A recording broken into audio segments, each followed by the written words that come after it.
नमस्कार, city channel में आपका स्वागत है। आइए जानते हैं अमरावती की कल की जो गुटखा रेड हुई उसके बारे में जानकारी।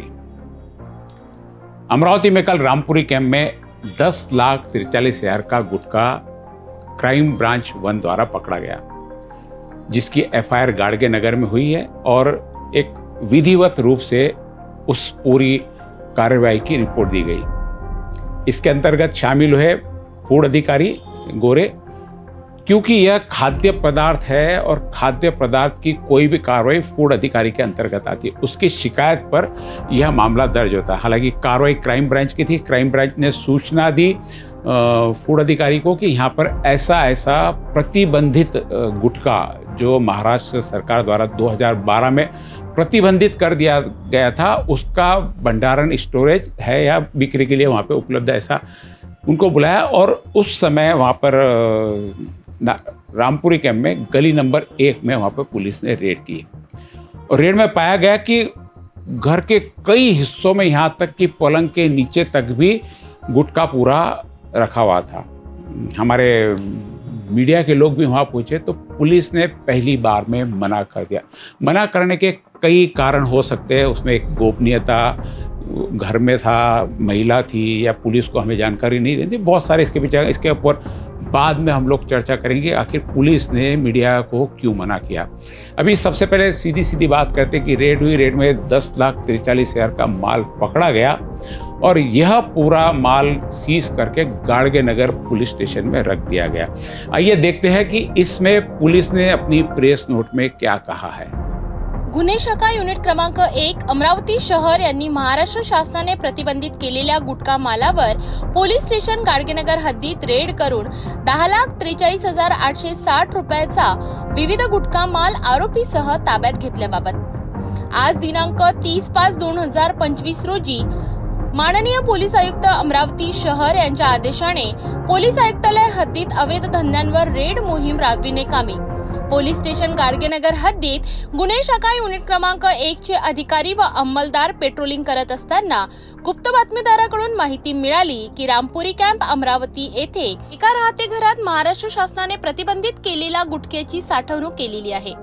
सदर माहिती खात्रीशीर असल्याने गजानन गोरे अन्न सुरक्षा अधिकारी यांना फोनद्वारे माहिती देऊन पंचासह रामपुरी कॅम्प येथे रेड केली असता राजेश भगवानदास केसवानी यांचे स्वतःच्या मालकीचे राहते घरात 2 बंद खोल्यांमध्ये बाजीराव गोल्ड 1,746, पानपराग सुप्रीम 421, पानपराग प्रीमियम 50, नजर 9,894, नजर 5,164, नजर प्रीमियम 62, हॉट पान मसाला 80, नागपुरी प्रीमियम 330, विमल 434, बाजीराव निळे रंगाची 105, पान बहार 175, 777 पान मसाला 55, विमल मोठी 29, पान रसिया 115, राजश्री 75, अन्नी गोल्ड 935, V1 तंबाखू 434, मस्तानी तंबाखू 1,746, H5 तंबाखू 80, जोल्ट तंबाखू 120 असा विविध प्रकारचा गुटखा एकूण किंमत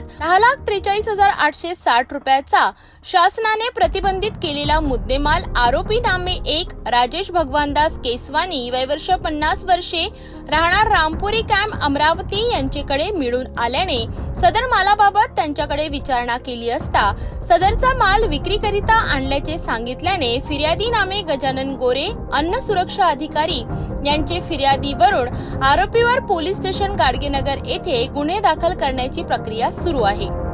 सदरची कार्यवाही पोलीस आयुक्त अरविंद चावरिया, पोलीस उपायुक्त मुख्यालय कल्पना बारवकर, पोलीस उपायुक्त सागर पाटील, परिमंडल 1, सहाय्यक पोलीस आयुक्त गुन्हे विभाग, सहाय्यक पोलीस आयुक्त गाडगेनगर विभाग अरुण पाटील यांच्या मार्गदर्शनाखाली वरिष्ठ पोलीस निरीक्षक गोरखनाथ जाधव, सहाय्यक पोलीस निरीक्षक मनोज वाकोडे, गुन्हे शाखा युनिट क्रमांक 1, सहाय्यक पोलीस निरीक्षक योगेश इंगडे, ATB, पोलीस उपनिरीक्षक प्रकाश झोपाटे, पोलीस हवालदार सतीश देशमुख, पोलीस हवालदार Firoz Khan, police head constable Sachin Bahade, police head constable Alimuddin Khatim, महिला police head constable Madhuri Sable, नाईक पोलीस अंमलदार नजीमुद्दीन सय्यद, विकास गुर्धे, सचिन भोयर, पोलीस अंमलदार सूरज चव्हाण, निखिल गेडाम, चालक अशोक खंगार, किशोर खेंगडे, गुन्हे शाखा युनिट क्रमांक 1 तसेच गजानन गोरे, अन्न औषधी सुरक्षा अधिकारी, मयूर मोहोळ, विराज श्राप, अन्न व औषधी प्रशासन अमरावती यांनी केलेली आहे. पोलिसांकडून प्रेस नोट रिलीज होईपर्यंत सदरच्या गुन्ह्याची दाखल करण्याची प्रक्रिया सुरू होती. तो ये था पुलिस द्वारा दिया गया प्रेस नोट, जो हमेशा पुलिस कहीं पे ऐसी कार्रवाई करती है तो उसके कुछ फोटो, कुछ थोड़ा सा वीडियो और ये सारी चीज़ें मीडिया वाले को देती है. जो पुलिस वालों ने उसमें लिखा वह हमको दिखाना होता है. हम उससे आगे जाना चाहते थे, इसलिए मीडिया के कुछ लोग वहाँ पहुँचे, जो कि पुलिस द्वारा मना किया और बाद में लेने दिया. मैं ये बताया कि इस मैटर को हम लोग बाद में देखेंगे. इसमें हमने देखा कि पुलिस ने विभिन्न धाराओं के अंतर्गत अपराध दर्ज किया. थोड़ा आइए डालते हैं कि कौन सी धारा है, क्या क्या काम करती है. इसमें खाद्य सुरक्षा मानक अधिनियम 2006 की धारा 59, जो असुरक्षित भोजन, खाद्य पदार्थ, पेय पदार्थ जो भी हो, यदि वो किसी के लिए नुकसानदेह हो, उस आशय से बेचा जाता है और बनाया जाता है, उसका भंडारण किया जाता है, तो इस जब ऐसी स्थिति आती है तो धारा 59 का यहाँ पर 59 के अंतर्गत अन्न सुरक्षा मानक खाद्य अधिनियम के अंतर्गत यह धारा लगाई जाती है. यदि इसमें अलग अलग प्रावधान दिए गए हैं कि चोट लगती है या ऐसे की मृत्यु, तो 7 साल से तो 10 साल तक की उम्र, 10 साल तक की सजा का इसमें प्रावधान है. ये पहली धारा है जो खाद्य सुरक्षा और मानक अधिनियम 2006 के अंतर्गत. उसके बाद में पुलिस ने इसमें लगाई है धारा 123, यानी अपराध करने के इरादे से जहर आदि के माध्यम से चोट पहुंचाने. ये सारे जो हमने डाटा जमा किए हैं बीएनएस के उस पे से लिए. बीएनएस में क्या लिखा गया है, कोई व्यक्ति चोट पहुंचाने के इरादे से किसी को अपराध करने या करने की सुविधाजनक बनाने, किसी व्यक्ति को कोई जहर या स्तब्ध करने वाली नशीली अस्वास्थ्यकर दवा या अन्य चीज़ देता है या दिलवाता है, जानते हुए कि यह संभावना कि चोट पहुंचाएगा, किसी एक अवधि के लिए कारावास से दंडित किया जा सकता है, जिसे 10 साल तक बढ़ाया जा सकता है और जुर्माने के लिए भी उत्तरदायी होगा.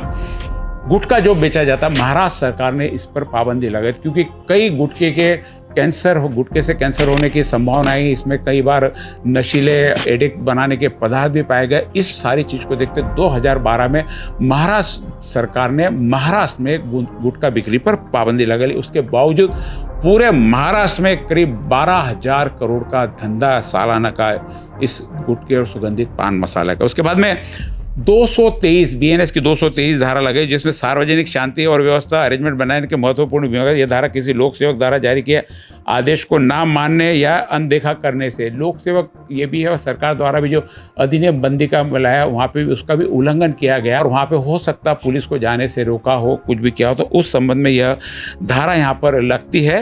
यदि कोई व्यक्ति जानबूझकर उन आदेशों का पालन नहीं करता, यानी गुटखा बंदी का आदेश है उसकी अवहेलना हो रही है, उस पोजीशन में यह बीएनएस की धारा 223 लगती है. 274 इसके बाद में बीएनएस की 274 लगाई, जिसमें बिक्री के लिए इच्छित खाने पीने में मिलावट, यानी कोई इच्छा, क्योंकि यह जाके जबरदस्ती नहीं बेचा जाता, लोग खुद गुटखा खरीदते हैं, उसमें यदि खाने पीने के पदार्थ में किसी प्रकार की मिलावट हो ताकि ऐसे वस्तु को खाने पीने से हानिकारक, क्योंकि महाराष्ट्र सरकार ने इस पर पाबंदी लगाई. ऐसी वस्तु के खाने को या पीने के रूप में बेचने का इरादा रखता है, ये जानते हो कि यह खाद्य पेय के रूप में बेचा जा सकती है, तो उसके लिए मात्र 6 महीने की सजा और 5,000 का जुर्माना. 275 बीएनएस की धारा 275 हानिकारक भोजन या पेय की बिक्री, जो कोई किसी ऐसी व्यक्ति को बेचता है या पेश करता है या बिक्री के लिए रखता है, ना वहाँ भंडारण भी करता है, जो हानिकारक हो गई या हानिकारक होने की संभावना या खाने पीने के अयोग्य स्थिति में है, यह जानते हुए विश्वास करने का कारण रखते हैं कि हानिकारक है भोजन और पेय के रूप में 6 महीने तक की कैद या 5,000 का जुर्माना. ये सारी चीज़ें, ये जो धाराएं अभी लिखी गई, इसमें बहुत सारी चीज़ों में जो हमेशा रूटीन में जैसे आज तक हमने देखा है कि गुटखे और उस पर जो रेड होती है, इस प्रकार की धाराएं लगती है. और शाम को उस व्यक्ति को कई बार, क्योंकि जिसमें 6 महीने के प्रावधान है सजा के, वो क्योंकि 7 साल से सजा के जहाँ भी प्रावधान रहते, पुलिस स्टेशन से उसको जमानत मिल जाती. अब यह मैंने जो आपको पहला वीडियो अभी आज बनाया है, जिसमें प्राइमरी स्टेज में कि पुलिस ने क्या किया, क्या धाराएं लगे, उसका क्या प्रावधान है, ये है। चूँकि इसमें मैंने टाइटल दिया है कि गुटखा माफिया की ओर से 10,43,000 का पुलिस आयुक्त को गुटखे की रेड के रूप में नजराना। तो बहुत सारी केसेस ऐसी देखी है, नवनियुक्त पुलिस आई है, गांव में सब तरह क्राइम पे रेड हो रही है, उसमें एक गुटखा भी है जहां पर रेड करके 10,43,000 का क्राइम ब्रांच 1 की पुलिस ने वहाँ पे रेड की। गाड़गे नगर पुलिस में इसका गुनाह दर्ज हुआ। इसमें सम्मिलित हुए फूड अधिकारी और पूरी टीम क्राइम 1 की, और करीब काफ़ी समय तक यह कार्रवाई चली है। मीडिया को वहाँ पहले रोका गया, फिर मैं आने क्यों मीडिया जाना चाहता था, जो पुलिस द्वारा दिया गया क्या वही सच था।